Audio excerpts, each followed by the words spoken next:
भारत के सबसे सनसनीखेज मर्डर केस, अनसुलझे रहस्यों की गहराई। देशवासियों, नमस्कार। आज हम एक ऐसे सफर पर निकल रहे हैं जहां अंधेरा है, भ्रम है और सवाल हैं, सिर्फ सवाल हैं। ये सवाल हैं उन हत्या के रहस्यों के जो आज तक अनसुलझे हैं। भारत की धरती पर ऐसे कई कांड हुए हैं जिनकी गुत्थी सुलझने का नाम ही नहीं लेती। ये हैं वो सच्ची घटनाएं जो आज भी लोगों के दिलों में खौफ पैदा करती हैं। तो चलिए नकाब हटाते हैं इन रहस्यों से और जानने की कोशिश करते हैं सच्चाई क्या है। आरुषि, एक मासूम की मौत या मां बाप का कांड। साल 2008, नोएडा का एक साधारण सा घर, जहां एक साधारण सी जिंदगी अचानक हत्या के एक भयानक साये में डूब जाती है। 14 साल की आरुषि तलवार, एक ऐसी उम्र जहां सपने देखे जाते हैं, प्यार किया जाता है, उसकी हत्या। और साथ में 45 साल के हेमराज बंजाड़े की लाश भी उसी घर में। देश देखता रह गया, मीडिया में एक तूफान आ गया। हर कोई एक ही सवाल पूछ रहा था, कौन है यह हत्यारा? शक की सुई घूमती रही और अंत में आकर ठहरी आरुषि के मां बाप राजेश और नुपुर तलवार पर।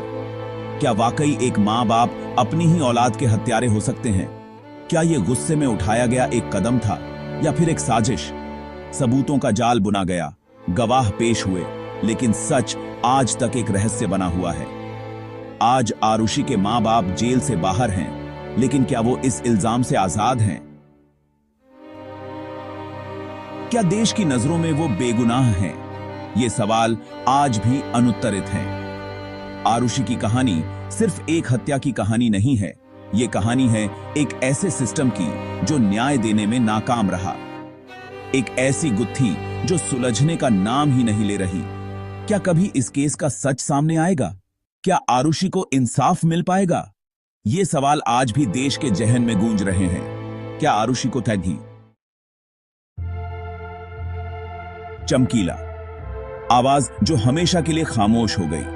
पंजाब की धरती, जहां संगीत का अपना ही जादू है, वहां एक आवाज ऐसी थी जिसने अपनी गायकी से लाखों दिलों पर राज किया। वो आवाज थी अमर सिंह चमकीला की।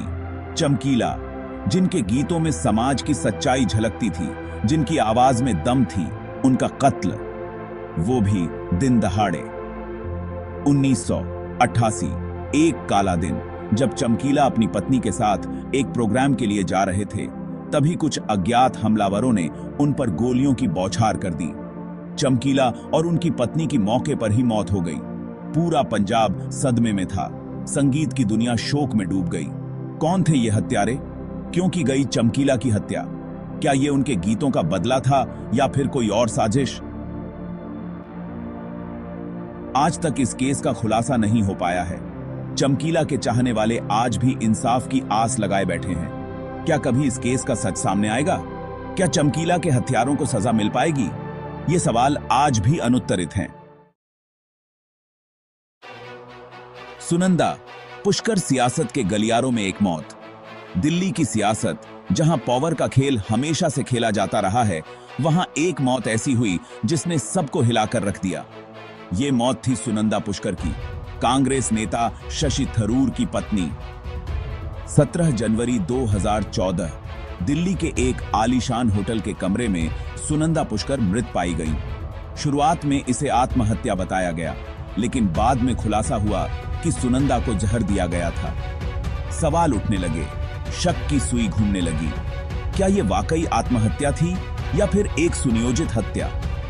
इस केस में कई मोड़ आए, कई खुलासे हुए, लेकिन आज तक यह साफ नहीं हो पाया कि आखिर सुनंदा की मौत कैसे हुई। क्या सुनंदा को इंसाफ मिल पाएगा? क्या सच कभी सामने आएगा? ये सवाल आज भी सियासत के गलियारों में गूंज रहे हैं। Chapter 4, Ryan school. मासूमियत का कत्ल स्कूल, जहां बच्चे पढ़ने जाते हैं, सीखने जाते हैं। वो जगह जहां मासूमियत का बसेरा होता है, वहां एक खौफनाक वारदात। सितंबर 2017, गुड़गांव का रेयान इंटरनेशनल स्कूल, जहां दूसरी कक्षा का एक मासूम बच्चा प्रद्युम्न ठाकुर स्कूल के बाथरूम में मृत पाया गया। गला कटा हुआ, खून से लथपथ, ये मंजर देखकर हर कोई सिहर उठा। पहले तो स्कूल बस के कंडक्टर को इस हत्या का दोषी ठहराया गया, लेकिन बाद में कहानी में एक नया मोड़ आया। दावा किया गया कि 11वीं कक्षा के एक छात्र ने परीक्षा टालने के लिए प्रद्युम्न की हत्या कर दी। सवाल यह है कि अगर छात्र हत्यारा था तो कंडक्टर को क्यों फंसाया गया? क्या यह एक सोची समझी साजिश थी? क्या इस केस में कुछ और भी राज छुपे हैं? प्रद्युम्न के परिवार को आज तक इंसाफ नहीं मिला है। क्या कभी इस केस का सच सामने आएगा? यह सवाल आज भी अनुत्तरित है। चैप्टर 5, जेसिका लाल, इंसाफ की लड़ाई। दिल्ली, देश की राजधानी, जहां हर दिन हजारों लोग अपने सपनों को पूरा करने आते हैं, वहीं इस शहर का एक काला सच भी है। एक सच जो जेसिका लाल के साथ हुआ। 1999, दिल्ली का एक रेस्टोरेंट टैमरिंड कोर्ट। जेसिका, जो मॉडलिंग की दुनिया में अपना नाम कमा रही थी, उस रात एक पार्टी में बतौर बारटेंडर काम कर रही थी। तभी कुछ दबंग युवकों ने उससे शराब मांगी, लेकिन समय खत्म हो जाने के कारण जेसिका ने शराब देने से मना कर दिया। बस इतनी सी बात पर उन दबंगों में से एक, मनु शर्मा, ने जेसिका को गोली मार दी। जेसिका की मौके पर ही मौत हो गई। ये केस मीडिया की सुर्खियों में छा गया। सबूतों के अभाव में मनु शर्मा बरी हो गया, लेकिन जेसिका के दोस्तों और मीडिया ने हार नहीं मानी।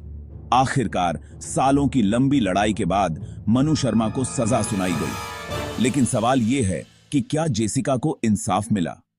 क्या इस देश में कानून का डर सिर्फ आम आदमी के लिए है? ये सवाल आज भी अनुत्तरित हैं। चैप्टर 6 है शरत, दोस्ती का कत्ल। बेंगलोर, आईटी सिटी, जहां हर दिन नई उम्मीदें जन्म लेती हैं, वहीं इस शहर का एक काला चेहरा भी है। एक चेहरा जो शरत की हत्या के साथ सामने आया। 19 साल का शरत जिंदगी की दहलीज पर कदम रखने ही वाला था, लेकिन उसकी ही दोस्ती ने उसकी जिंदगी छीन ली। शरत के अपने ही दोस्तों ने उसकी हत्या की योजना बनाई।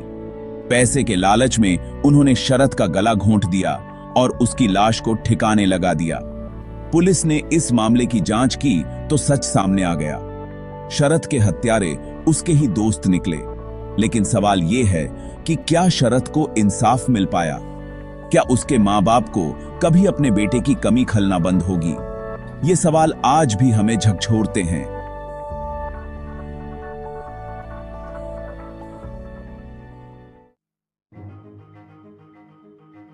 ओतरो इंसाफ कब? ये थे कुछ मामले जिनकी गुत्थी आज तक नहीं सुलझ पाई है। ये मामले हमारे समाज पर एक सवालिया निशान है। क्या कभी इन अनसुलझे रहस्यों से पर्दा उठेगा? क्या कभी पीड़ित परिवारों को इंसाफ मिल पाएगा? या फिर ये रहस्य हमेशा के लिए रहस्य ही बने रहेंगे?